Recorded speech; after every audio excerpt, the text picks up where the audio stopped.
कोल्हा आणि करकोचा. एक कोल्हा आणि एक करकोचा मित्र असतात. एकदा कोल्हा त्याला घरी सूप प्यायला बोलवतो. तो पसरट ताटात सूप वाढतो. कोल्हा म्हणतो, चला सूप प्यायला सुरू करूया.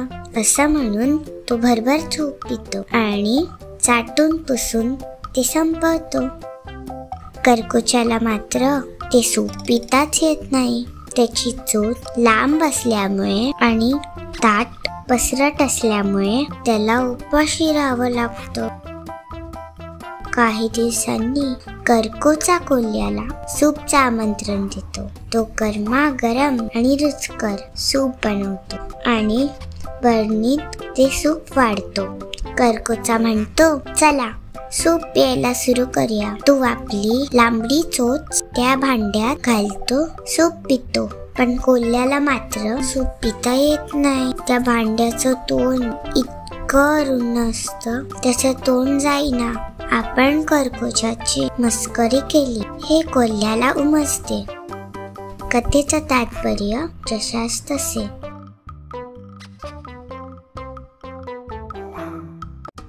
तहानलेला कावळा. कडक उन्हाळा होता. एका कावळ्याला खूप तहान लागली असते. त्याचं तोंड कोरडं पडलेलं असतं. तो पाणी शोधतो, पण कुठेच पाण्याचा थेंब सापडत नाही. एके ठिकाणी त्याला एक मडकं दिसतं. तो त्यावर जाऊन बसतो. त्यात डोकावतो तर त्याला पाणी तळाशी दिसते. पाणी खोल असल्यामुळे त्याची चोच पाण्यापर्यंत पोचत नाही. तो इकडे तिकडे बघतो तर त्याला मडक्याच्या जवळ दगड दिसतात. हे बघून त्याला एक युक्ती सुचते. तो एक एक दगड मडक्यात टाकतो.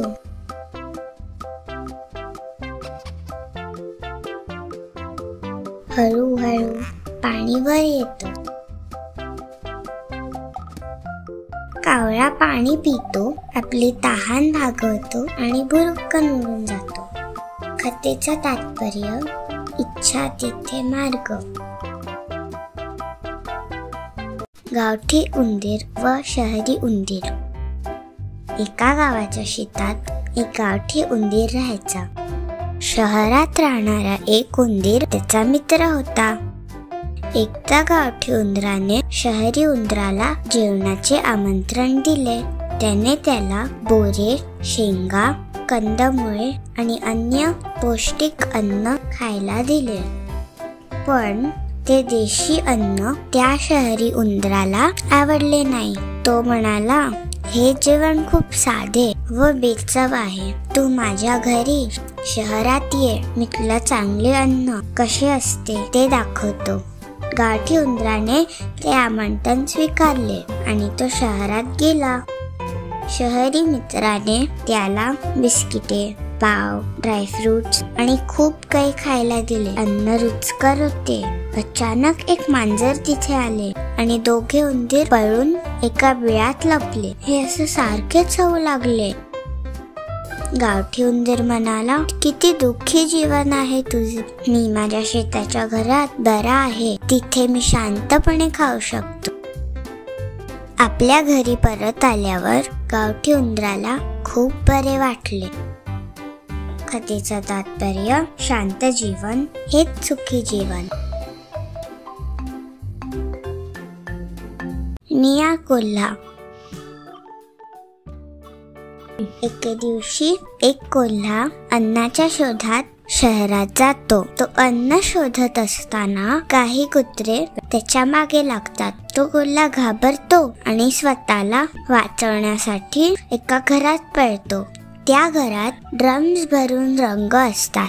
तो कोल्हा लपण्यासाठी ड्रम मध्ये उडी मारतो. त्या ड्रम मध्ये निळा रंग असतो आणि त्यामुळे तो कोल्हा निळा होतो. तो जंगलात परततो तेव्हा त्याला कोणी ओळखत नाही. कोल्हा म्हणतो, मला देवाने पाठवले आहे जंगलाचे रक्षण करायला.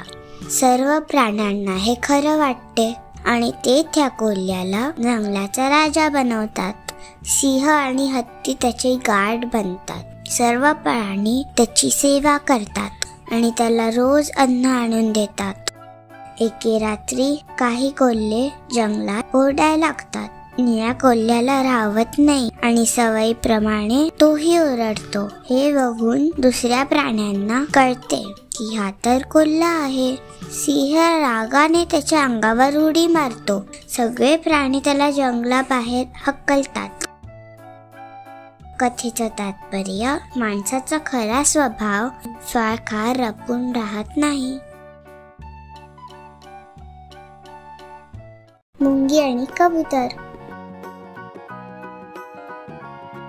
एके दिवशी एक मुंगी नदीच्या काठेवर चालत होती.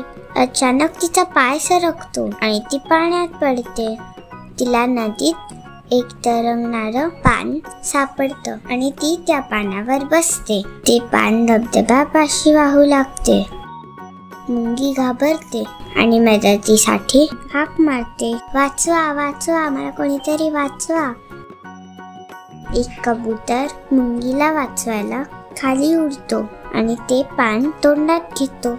अलगद त्या पानाला गवतात ठेवतो. मुंगी म्हणते, धन्यवाद मित्रा, तू माझे प्राण वाचवलेस. मी तुला एके दिवशी नक्की मदत करीन. ते कबूतर बाय म्हणून जंगलाच्या दिशेने उडून जाते. काही दिवस जातात. एक शिकारी आणि कबूतरच्या दिशेने नेम घेतो. हे ते मुंगी बघते आणि धावत त्या शिकाऱ्याच्या दिशेने जाते. ती त्याच्या पायाला जोरात चावते.